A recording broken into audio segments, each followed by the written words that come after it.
हे hello everyone, नमस्ते प्रणाम। मैं वैभव झरबड़े, योगिक लाइफ कोच, एंड आज हम लोग बात करने वाले हैं रिदमिक ब्रीदिंग कैसे करें इस विषय में। किसी भी चीज को जब हम लोग रिदम के साथ में करते हैं तो उसका जो इम्पैक्ट है बहुत ही अच्छा होता है। और इस वीडियो में हम लोग बात करने वाले हैं हमारे सांसों को, यानी हमारे प्राण को हम लोग किस तरीके से रिदमिक तरीके से ले सकते हैं। और जब हम लोग ये लेना शुरू कर देंगे तो हमारे जीवन में एक बहुत ही अच्छा इम्पैक्ट, पॉजिटिव इम्पैक्ट जो है हमें देखने को मिलेगा। इससे हमारी ऑक्सीजन की लेवल भी बढ़ेगी, हमारा हार्ट मजबूत होता, लंग मजबूत होगा, हमारे जो सारे ऑर्गन है उसकी फंक्शनैलिटी बढ़ जाएगी और हम लोग बहुत सारे रोगों से दूर रहेंगे। हम लोगों को पता है कि डीप ब्रीदिंग एक्सरसाइज, प्राणायाम के कितने ज़्यादा बेनिफिट है, तो वो सारे जो बेनिफिट्स हैं आप लोगों को मिलेंगे, ठीक है, जब हम लोग रिदमिक तरीके से ब्रीदिंग करेंगे तब।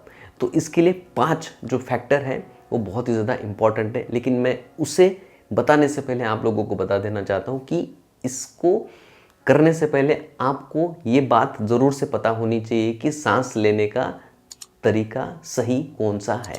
तो इसके ऊपर एक डेडिकेटेड वीडियो बनाई है, आप लोग उसे जाके चेकआउट कर सकते हैं, उसे देख सकते हैं, ठीक है।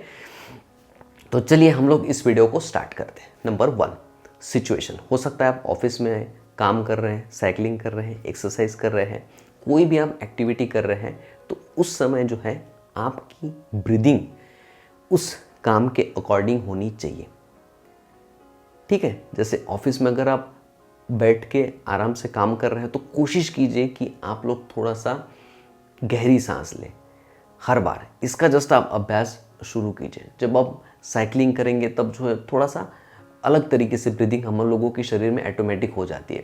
अगर हम लोग वैसे नहीं करेंगे तो हम लोग साइकिलिंग नहीं कर पाएंगे। जब हम लोग वेट लिफ्टिंग करते हैं तो तब हम लोग अलग तरीके से ब्रीदिंग करते हैं, वो बॉडी के साथ में और उस एक्टिविटी के साथ में हम लोग हमारे सांसों के रिदम को जोड़ देते हैं, ठीक है। तो इसके लिए सिचुएशन जो है आपकी कोई भी हो, तो मोस्टली हम लोग 4-5 सिचुएशन में रहते हैं। या तो ऑफिस का काम करते रहते हैं, घर का काम करते रहते हैं, या तो एक्सरसाइज करते रहते हैं, या टीवी देखते रहते हैं। ऐसे जो भी काम है मोस्टली 5-6 काम हम लोग नॉर्मली करते रहते हैं। तो उन सारे सिचुएशन में आपको अपनी ब्रीदिंग को ऑब्जर्व करना है और उसको आपको ठीक करना है। ठीक कैसे करना है, तो सांस लेने का जो सही तरीका है उस वीडियो को आप जरूर से देखें। नंबर 2, आपके इमोशन। उस सिचुएशन में जो है आप लोगों की इमोशन कैसे है। अगर आप लोग बहुत ही शांत हैं तो आपकी ब्रीदिंग भी शांत होगी। अगर आप लोग बहुत ज़्यादा गुस्से में हैं तो आपकी ब्रीदिंग भी गुस्से में होगी। अगर आप लोगों को डर लग रहा है तो आपकी ब्रीदिंग भी फास्ट हो जाती है, ठीक है। तो जो इमोशंस हम लोगों के होते हैं तो उस तरीके से भी हम लोगों की ब्रीदिंग होती है और हमें उसके साथ में जस्ट सिंक करना है। कुछ सिचुएशन में ऑटोमेटिक हो जाती है, कुछ सिचुएशन में हम लोगों को वैसा करना पड़ता है फोर्सफुली। जैसे कि हम लोग बहुत ज़्यादा तनाव फील कर रहे हैं तो डीप ब्रीदिंग कर लो तो वो थोड़ा सा स्ट्रेस रिलीज हो जाता है। हम लोग जब वेट लिफ्टिंग कर रहे हैं तब नॉर्मली हम लोगों को थोड़ा सा मुंह से भी सांस लेना होता है, क्योंकि नॉस्ट्रिल से हम लोग सांस लेते हैं तो उतना उससे ज़्यादा ऑक्सीजन की हमें नीड होती है, तो हम लोग उस तरीके से ब्रीदिंग करते हैं। तो वो जो इमोशंस है उसको भी आपको ध्यान में रखना है और उसके साथ में ही आपको रिदमिक करना है, ठीक है। तो उसे कैसे करोगे तो मैं आप लोगों को बता देता हूँ। 3-4 तरीके की इमोशन है हम लोगों के। एक तो हम लोग शांत रहते हैं तब नॉर्मल ब्रीदिंग। जब हम लोग एंग्री होते हैं तब हम लोगों को गुस्सा बहुत ही ज़्यादा होता है, तब हम लोगों को खुद को शांत करना होता है, तब भी आप गहरी सांस ले सकते हो। लेकिन ऑटोमेटिक जो होता है वो आपको थोड़ा सा उसका ध्यान रखना है, थोड़ा सा अवेयर रहना है आप लोगों को, जस्ट कुछ नहीं। लेकिन जब आप इसको करना सीख लोगे ना तो आपके ब्रीदिंग से आप अपने इमोशन को भी कंट्रोल कर सकते हो, ठीक है। और इसके ऊपर रिसर्च भी हुई है और जितने भी स्पिरिचुअल प्रैक्टिसेस है वो इसी के ऊपर है। जैसे हम लोग भ्रामरी प्राणायाम करते हैं, अनुलोम विलोम प्राणायाम करते हैं, तो इन सब का भी अच्छा इम्पैक्ट जो है हमारे बॉडी के ऊपर ऑटोमेटिक होता है। तो ठीक आप लोगों को क्या करना है, अपनी छोटी छोटी चीज़ों को सही करना है, ठीक है। और जब हम लोगों को डर लगता है तब भी हम लोगों की थोड़ी सी फास्ट ब्रीदिंग हो जाती है, और जब हम लोग किसी फोकस को कर रहे हैं तब हम लोग नॉर्मल ब्रीदिंग के साथ में करते हैं। तो इमोशन को भी आपको ध्यान में रखते हुए अपने ब्रीदिंग को करना है, ठीक है। आपको पता चल जाएगा काम करते करते कि आप लोगों को किस तरीके की ब्रीदिंग लेनी है। Number 3, posture. तो पोस्चर जो है आप लोगों का सही होना चाहिए जब भी आपको रिदमिक ब्रीदिंग करना है, या आप कोई भी काम कर रहे हैं तब भी आपका पोस्चर जो है उस काम के अकॉर्डिंग होना चाहिए। आप कुछ भी कर रहे हो लेकिन आपकी बैक जो है हमेशा स्ट्रेट रहनी चाहिए, ठीक है, ताकि वो जो एनर्जी है उसको हम लोग अंदर ले पाए और उसके साथ में जो है हम लोग अपने रिदम को बिठा पाए।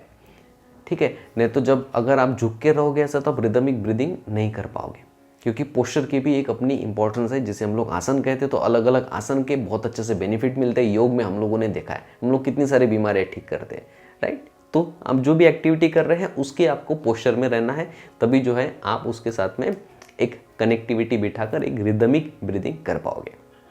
Number 4, lungs. आपको जो अपने लंग्स के साथ में कोऑर्डिनेट करना है, किस तरीके से करोगे? ये कर सकते हो आप अपने डीप ब्रीदिंग करते हुए।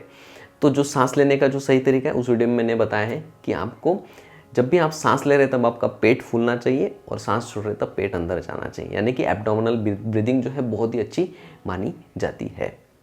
तो आपको जो है लंग्स के साथ में अपना कोऑर्डिनेशन करना है और लंग्स को पूरी तरीके से एक्सपांड करने की कोशिश करनी है, जो कि हम लोग डीप ब्रीदिंग में करते हैं। नहीं पूरा तो कम से कम हम लोग 40-50% तो लंग्स को हम लोगों को ज़रूर से एक्सपांड करना चाहिए।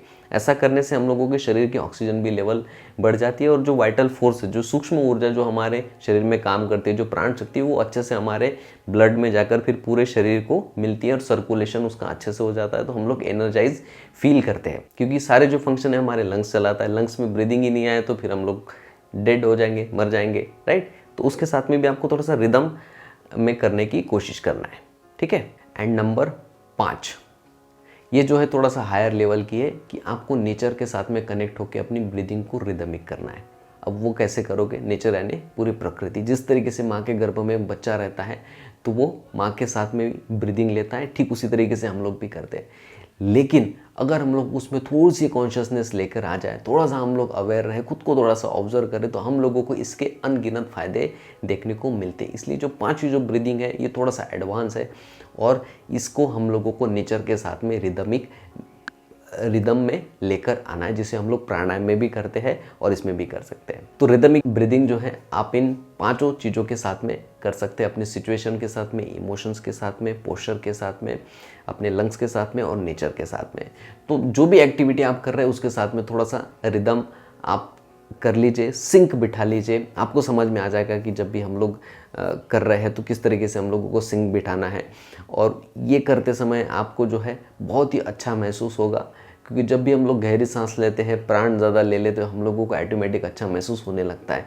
सारे प्राणायाम के ऊपर रिसर्च हुई है और प्राणायाम तो हम लोग करते हैं, कॉन्शियस ब्रीदिंग करते हैं, लेकिन कॉन्शियस ब्रीदिंग के साथ में जब हम लोग रिदमिक ब्रीदिंग भी करते हैं, हर एक सिचुएशन के साथ में जोड़ लेते हैं प्रकृति को, खुद को, जो भी एक्टिविटी कर रहे हैं उसके साथ में, तो उसके जो है फिर वो पूरा अलाइनमेंट हो जाता है, जैसे बॉडी माइंड एंड सोल का होता है, ठीक है। तो इस तरीके से आप लोगों को करनी है रिदमिक ब्रीदिंग। तो आई होप ये जो वीडियो है आप लोगों के लिए बहुत ही ज़्यादा यूजफुल होगा। इस वीडियो से संबंधित, हेल्थ से संबंधित, ध्यान से संबंधित अगर आप लोगों के मन में कोई भी प्रश्न है तो आप लोग मुझे नीचे कमेंट्स करके ज़रूर से बताएं। इस वीडियो को एंड तक देखने के लिए आप सभी लोगों का बहुत बहुत धन्यवाद।